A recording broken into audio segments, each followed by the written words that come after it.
A first-time home buyer needs advice. Hi, this is Damon Oubre. Welcome to the Red Loves Real Estate YouTube channel, the home of Real Estate Damon, and the home base for real estate solutions and education.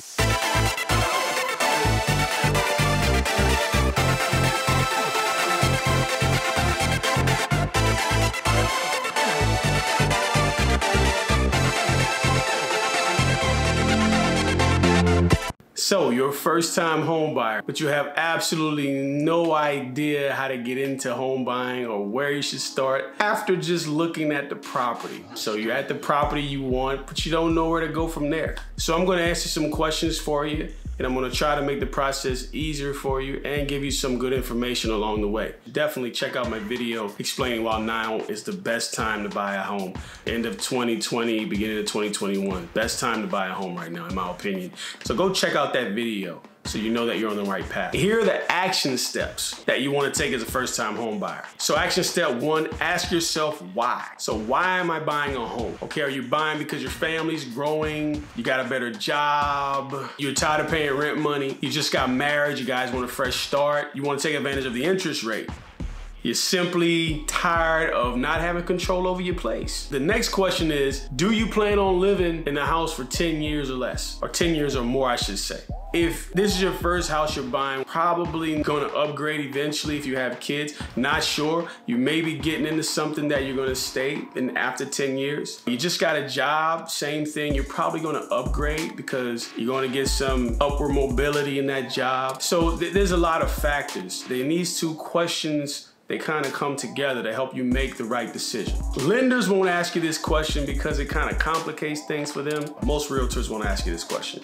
The reason I ask, I believe it determines the type of home you're gonna buy, but more importantly, type of mortgage you want to get. For example, if you're planning to live in a home for the rest of your life, you probably want the best interest rate to put down and put down the highest down payment, okay?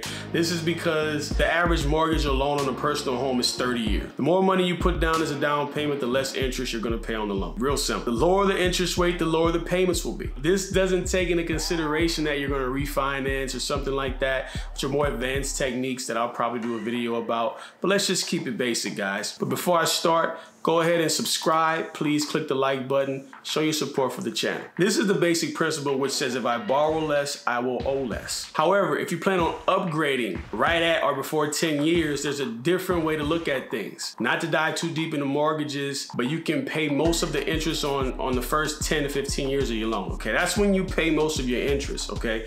The last 15, 20 years, you're gonna be paying more into your principal. So you're gonna be cutting down the actual sales price that you purchased your home for on that last 15, 20 years. Your home will grow in value after 10 years, though there will be a crash soon. There's gonna be a crash. Everyone's saying the crash is coming next year, 2021, okay? The future is always predicted by past events. All historical data points that real estate eventually goes up in value. This is because of the land factor. Land is irreplaceable. That is why, okay? So you can't create land. Now, your property might get old, your sheetrock might get molded, your roof might have a few holes in it, but the land is still good. So your property will always go up in value. Eventually, as it dips through the economic crashes and downturns, it will eventually go up. And we saw this in recent times. So this sort of balances out any loss of value you have due to the improvement, which is your actual house that you live in that's on the land. But none of us can actually predict the market. So those are the factors that you have to think about in the beginning, okay? I hope that wasn't too confusing. If it is, just get in the comment section and I'll answer questions, okay?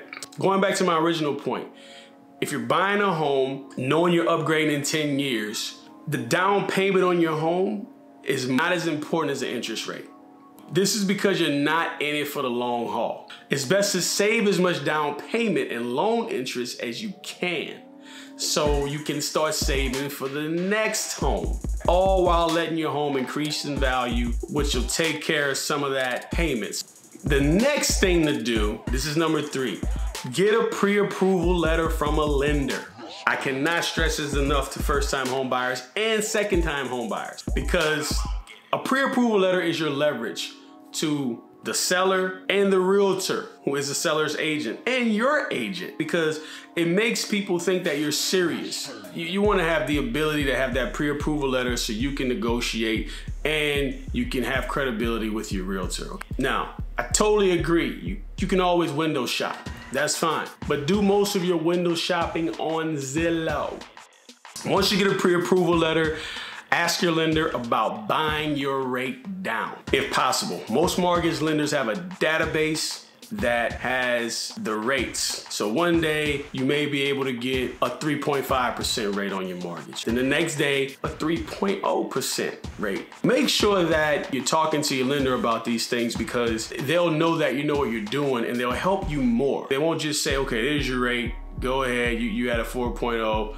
This is all you can get, sorry, and just, call it quits. Make sure you talk to them about buying your rate down and how much it's gonna cost. On a $200,000 home, 0.5% can take $50 off your mortgage payment per month. That's $600 per year you can use on something else, like insurance. Next thing to do is find a realtor you're comfortable with. The beauty of getting pre-approved is you can get one of the best realtors, all right? Good realtors who work for you, have connections. They're gonna wanna work with you because you actually did the first step, which is getting a lender to say, hey, you can buy this home for this amount of money. It also gives them a negotiating tool, since they can use a pre-approval letter to make offers on the home that you want. Now, once you find a home you really like, make an offer. Don't waste time. If the home price is a little more than you think you're gonna be able to pay, still make an offer. Make it at the rate that you're approved for. Everything's negotiable, everything. Ask the seller to pay for your closing costs. You're going to have closing costs in the form of title fees, you're gonna have bank fees, origination, your lender's fees. So those are the things you need to be more concerned about if you're a first-time home buyer and you're ready to go and pull the trigger on buying your home. But I just wanted to make sure that you had most of the information so you can make the best decision for you and your family. If you think this video can help someone else, please make sure to share it. And don't forget, now's the best time to buy a home. Make sure you check out that video, which is also in the description below. I'm free to answer any questions. Email me at damon@redlovesrealestate.com. If you have a general question, I'll be more than happy to help. And as always, if we have the will together, we can build together. I'll see you in the next video.